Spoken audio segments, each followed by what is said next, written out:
Now, the French satirical magazine Charlie Hebdo has made its mission to push the boundaries. Being controversial is pretty much what its readers expect. So, when the magazine decided to publish a special Arab Spring edition with the Prophet Mohammed as guest editor, and on the front cover, many expected trouble. And so they've got it. The paper's offices in Paris have been firebombed overnight. Latest reports suggest they were gutted by a firebomb that was hurled in there. Also, in fact, the web page of the magazine has been hacked. I've got it up in front of me here at the moment, and it shows a picture of the Kaaba in Mecca and a picture of the Quran and the inscription saying "No God but Allah, Muhammad is the messenger of Allah." It also says, "Excuse me, would you stop for a moment? Haven't you thought one day about yourself? Who has made it?" And that's remained stubbornly up on the website in the last hour or so. Joining me now is the French political commentator Nabila Ramdani. Nabila, I guess this isn't a great surprise, is it?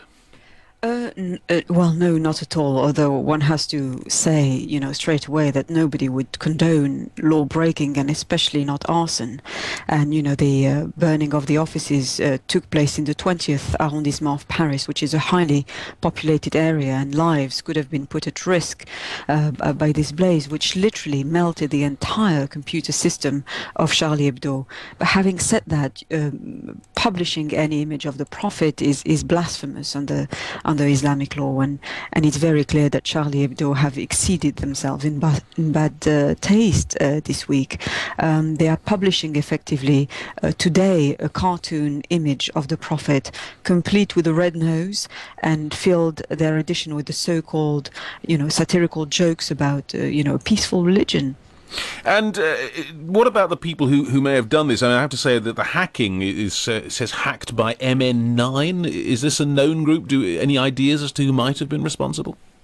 There are no clear indications about who exactly is behind the burning of the offices.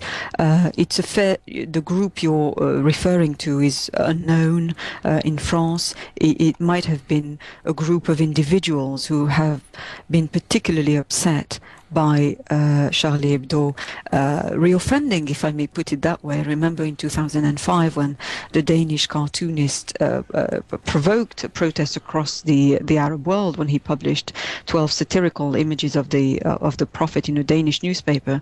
Well, this was taken up by the edition of Charlie Hebdo, which reproduced the caricatures. Charlie Hebdo was prosecuted in France for insulting Muslims, but was acquitted in 2007. So there was a sense then of not being punished for what was seen as particularly upsetting for the Muslim community. And has Charlie Hebdo been attacked before? I mean, has it managed to offend people to this level before?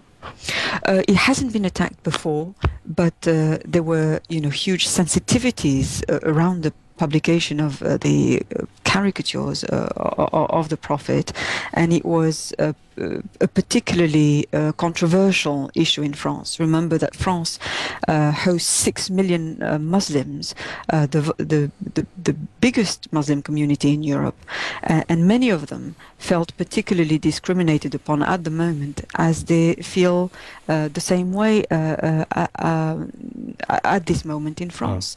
It comes, at a time when the political climate in France is particularly anti-Muslim, with the Interior Minister himself saying that Islam is a problem in France, and you've had a host of legislation, including the banning of the burqa recently. You add to that the fact that there are very few mosques in France, and that people with an Islamic sounding name are discriminated against in terms of job, housing and education opportunities. And many view this magazine publication as pure racism dressed up as satire. Okay, Nabila, thank you very much for joining us. Nabila Ramdani, they're talking about that news that the head office of the French satirical magazine Charlie Hebdo has been apparently firebombed overnight.